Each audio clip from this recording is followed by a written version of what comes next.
Hello everyone, welcome to my video. Today we'll be talking about one of the most famous questions in JJK. Are Gojo and Geto in love? This is one of the most common questions and theories because of the way they interact with each other and some signs that are shown in the series. So, in this video, we will look at all of the signs to decide whether the answer of this question is yes or no. So why would people even think that they are gay? Why not Megumi and Yuji? Why not Sukuna and Kenjaku? Why Gojo and Geto? It is because of the signs that are shown in the series, the affection that these two gave each other that other characters simply did not. First sign of this claim is the impact that these two have on each other. Both Gojo and Geto go through changes after leaving each other, or as the fans say, after breaking up with each other. Most of these changes come from Gojo.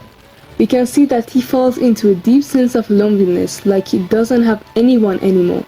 Even though Shoko or Nanami or so many others were still there, it was like none of them mattered compared to Geto. After Geto leaving them, Gojo seemed to be completely left alone, or more correctly, he separated himself from everyone else, and instead of focusing on himself, he became a teacher and tried to help kids and save them, creating friendships, maybe to save others from going through what Gojo and Geto went through.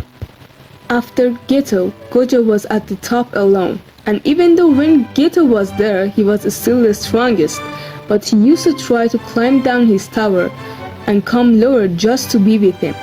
But he stopped trying after Geto left, maybe because no one could be like him, or maybe because Gojo didn't want anyone to be like him. The amount of impact that these two have on each other is different with simple friendships. For example, we can see how Shoko reacts to Geto leaving. She was sad, but not as sad as Gojo. It didn't go so hard on her. Why? Geto, Shoko, Gojo were all a team. But we can see in the series that Shoko is always left behind and not so important, even though she is a good friend to them and she spends almost as equal time with Geto as Gojo. But if we compare Shoko's relationship with Geto to Gojo's relationship with Geto, their relationship is very more intimate. And it shows that Gojo and Geto are not friends just because they are teammates. Their friendship goes above just being teammates. They have a feeling like they aren't alone when they are together, that only the other one can understand them. That makes their friendship to be more than just friends, to be more than just teammates. It turns into something that makes them think that without the other one they are all alone. And something will be missing in their life, because the other one is the only one who can fill the hole. And we can see that in the series how Gojo reacts is exactly like that. He finds an empty hole in his life and he doesn't try to fix it anymore because he thinks no one but Geto can feel it. The way Gojo says he is my only best friend when Yuta asks him, or when Geto answers he is my best friend, is in a special way, like there is a meaning and emotional weight heavier than just friends under those words, that no one but themselves know it. All of these interactions are enough to make the feeling that they are in love. But why do the fans think that their relationship is more than platonic? There are reasons to believe that their relationship was even above platonic, and Gege dropped hints about it through the whole show. For example, during the hidden inventory arc in the intro. You can't tell me that you have read the lyrics of this song and not have thought that the song was about a tragic breakup between an actual couple. Just look at some parts of the lyrics. It's like a quiet love in the summer, like colors running down my cheeks. The words that curse you are stuck in the back of my throat. Will we meet again? Or this part. To you who blooms and scatters like transient flowers, goodbye. I don't know how you talk to your best friend, but personally, I wouldn't call them you who blooms and scatters like transient flowers. And you can see the song say, will we meet again? Let's take a look at when Gojo and Geto did meet again, but not actually Geto.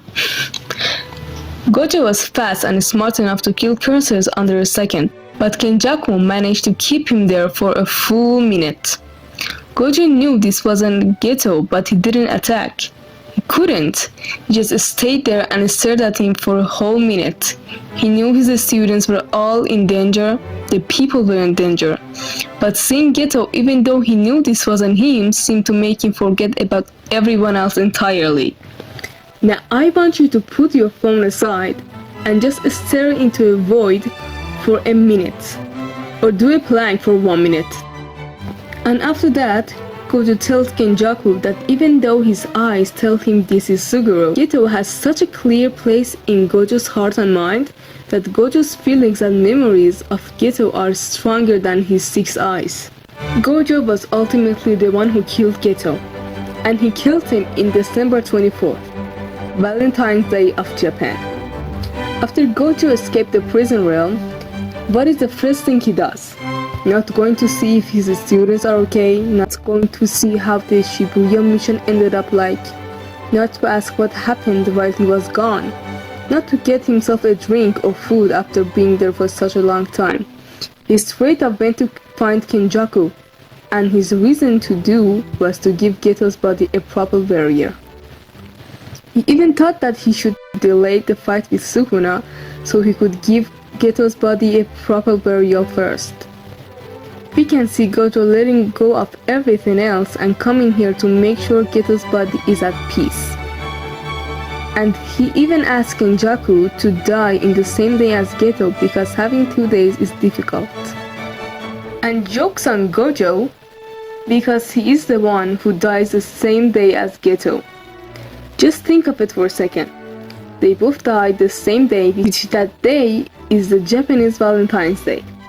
They both die on Valentine's Day, and you dare tell me this was a coincidence? Why there are 365 other days the author could have picked? After Gojo goes to the afterlife, Geto is the first one who he sees. And he remains to be the only one for a few pages too, before others appear. At one point, Geto is talking to him and says, "Well, consider me jealous. At least you had the satisfaction to go out with a bang." But Gojo answers, "Satisfaction, huh? I guess my only disappointment is that you weren't there to slap me on the back." Gojo was still feeling sad even after fighting the strongest and nearly defeating him, after protecting the students, just because Geto wasn't there. It's a pretty big deal for Gojo, who is an arrogant person who mostly cares only about the fight. But in this case, he wanted something else too. And the last and maybe the strongest proof is Geto's death scene. The way Gojo slowly walks to him and sits down to his level. The way the whole scene was covered in pink lights. Then Gojo says the words that make Suguru shocked and embarrassed. Remember, Suguru was dying. His shoulders were kinda completely blown off, and he still gave a kind of a blush or frustrated reaction. Not just a slight nod, a whole eyes wide reaction. Then he smiles and says, "The least you could do is to curse me a little at the end." The line that Gojo has said is said to be 3 words by the dub of Gojo. 3 words could be so many things. But let's be honest. Something simple like "I miss you" wouldn't make you react like this while you are dying. Now many say, if they are gay, then why didn't Gege just make them gay? Let's be real. Homosexuality isn't a pretty popular thing in Japan. And it's also risky to do that to one of the most important characters in the series. But instead of answering these questions, I want to ask a question myself. If they aren't gay, then why would make so many signs for them to be gay? The Valentine's Day? It could not be a coincidence. When you're a writer, you sit and ask yourself, what date should I choose for this character's death? And you don't just roll dice on it. Imagine if you kill a character on the Halloween day. Imagine if you kill a character or say that they were born on Halloween day. Fans will automatically assume that Halloween has something to do with this character. So if your character has nothing to do with Halloween, then why would you kill them on that date?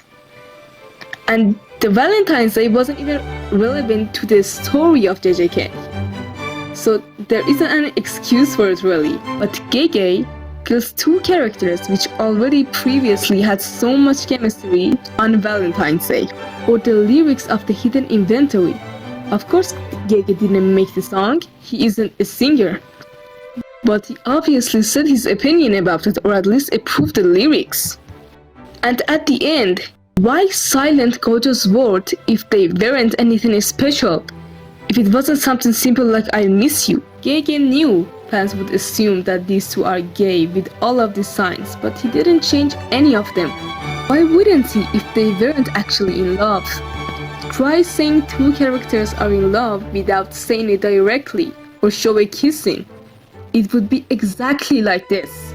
So at the end, with all that evidence, I would argue that Gojo SATORU and Geto SUGURU were in love. More than just platonic.